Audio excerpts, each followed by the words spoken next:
नमस्कार मित्रों। Current affair के दूसरे वीडियो में आप सभी का स्वागत है। तो हम प्रारंभ करते हैं बिना समय गंवाए हुए।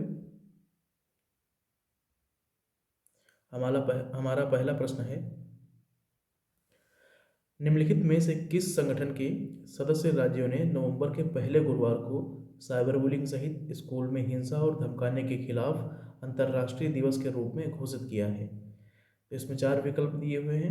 पहला विकल्प है आर्थिक सहयोग और विकास संगठन OECD। दूसरा विकल्प है यूरोपीय संघ। तीसरा विकल्प है यूनेस्को तथा चौथा विकल्प है एमनेस्टी इंटरनेशनल। तो हमारा सही विकल्प है यूनेस्को। यूनेस्को के बारे में थोड़ी सी जानकारी आपको बता दें। इसका मुख्यालय पेरिस फ्रांस में स्थित है तथा इसकी स्थापना 16 नवंबर 1945 को लंदन यूके में हुई थी।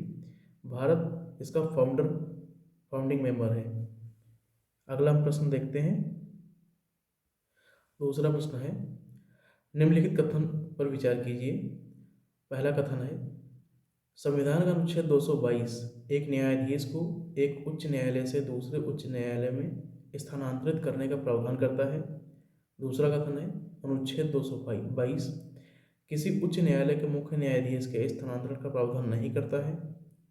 तीसरा कथन है, उच्चतम न्यायालय का कॉलेजियम किसी उच्च न्यायालय के मुख्य न्यायाधीश के स्थानांतरण की सिफारिश कर सकता है। उपरोक्त में से कौन सा से कथन सही है? पहला विकल्प है केवल एक, दूसरा विकल्प है एक और दो, तीसरा विकल्प है एक और तीन तथा चौथा विकल्प है एक दो तीन।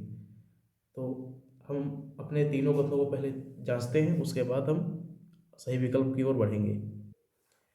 अभी हाल ही में समाचार में रहे मद्रास उच्च न्यायालय के मुख्य न्यायाधीश का ट्रांसफर मेघालय उच्च न्यायालय में कर दिया गया था तथा इलाहाबाद उच्च न्यायालय के वरिष्ठतम न्यायाधीश का ट्रांसफर मद्रास उच्च न्यायालय में कर दिया गया था, जिससे दूसरा कथन आपका सीधे तौर पर गलत हो जाता है, जिसमें लिखा है अनुच्छेद 222 किसी उच्च न्यायालय के मुख्य न्यायाधीश के स्थानांतरण का प्रावधान नहीं करता है। जबकि आप देख सकते हैं मद्रास उच्च न्यायालय के मुख्य न्यायाधीश का ट्रांसफर मेघालय उच्च न्यायालय में किया गया है, जिसके कारण कथन दो गलत हो जाता है।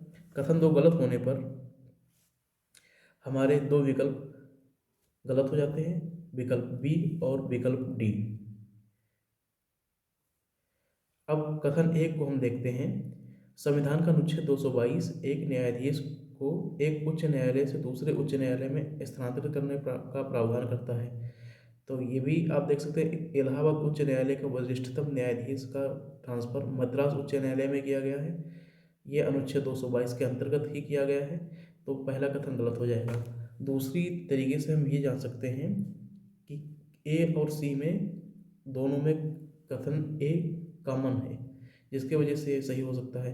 अब तीसरे कथन पर हम ध्यान केंद्रित करते हैं। उच्चतम न्यायालय का कॉलेजियम किसी उच्च न्यायालय के मुख्य न्यायाधीश के स्थानांतरण की सिफारिश कर सकता है। जी हाँ, ये बिल्कुल कर सकता है, जिसके कारण विकल्प सी का सही उत्तर हो जाएगा। विकल्प सी इसका सही उत्तर हो जाएगा, जिसमें एक और तीन दोनों कथन सही हैं, दो गलत है। हम अगला प्रश्न देखते हैं। प्रश्न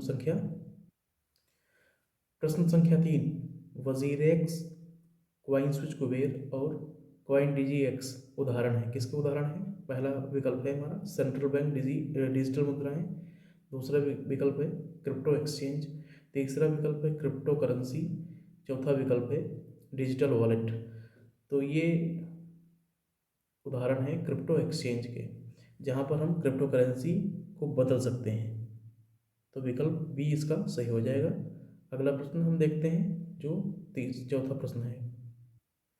चौथा प्रश्न है, निम्नलिखित कथनों पर विचार कीजिए। पहला कथन है भारत विदेशी विप्रेषण और प्रत्यक्ष विदेशी निवेश दोनों का सबसे बड़ा प्राप्तकर्ता है। दूसरा कथन है विदेशी विप्रेषण भारत के सकल घरेलू उत्पाद का लगभग 10% है। तो पहले कथन को हम ध्यान से देखते हैं। सबसे पहले समझते हैं विदेशी विप्रेषण क्या है। तो विदेशी विप्रेषण होता है फॉरेन रिमिटेंस। जो NRI या बाहर भारतीय हैं वो भारत को जो भेज पैसे भेजते हैं वो विदेशी विप्रेषण होता है। एफडीआई प्रत्यक्ष विदेशी निवेश के रूप में आता है, जो किसी भी रूप में हो सकता है। एनआरआई हो सकता है या वो विदेशी फॉरेनर हो सकता है, जो भारत में किसी कंपनी के निर्माण हेतु या किसी अन्य माध्यम से निवेश करता है। तो पहला कथन हमारा गलत है। भारत विदेशी विप्रेषण के क्षेत्र में सबसे बड़ा प्राप्तकर्ता है, परंतु प्रत्यक्ष विदेशी निवेश के क्षेत्र में सबसे बड़ा प्राप्तकर्ता नहीं है। तो हमारा पहला कथन गलत हो जाएगा। दूसरे कथन के तरफ देखते हैं। विदेशी विप्रेषण भारत के सकल घरेलू उत्पाद का लगभग 10% है। दूसरा भी कथन गलत है। यहाँ पर आंकड़ों के साथ खेल हुआ है। यहाँ पर आंकड़ों को गलत रूप में प्रदर्शित किया गया। 3.5% हमारे जीडीपी का विदेशी विप्रेषण या फॉरेन रेमिटेंस है। तो इस तरह से हमारे दोनों कथन गलत हो जाएंगे। सही विकल्प हो जाएगा डी।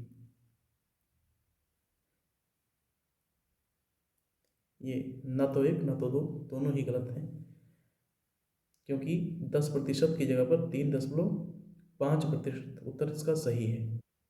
माफ कीजिए, 3.17% इसका सही उत्तर है। 3.17% इसका सही उत्तर है।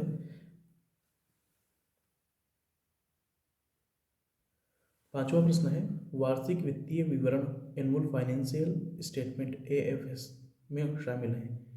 पहला कथन है राजस्व और पूंजीगत प्राप्तियों का अनुमान। दूसरा, राजस्व पूंजी जुटाने के तरीके और साधन। तीसरा, व्यय अनुमान। चौथा, नई परियोजनाओं का संचालन। तो इसमें चारों शामिल हैं। तो इसका सही उत्तर हो जाएगा 1, 2, 3, 4। एनुअल फाइनेंशियल स्टेटमेंट एएफएस अनुच्छेद 112 के अंतर्गत आता है, जिसे हम बजट कहते हैं। भारतीय संविधान में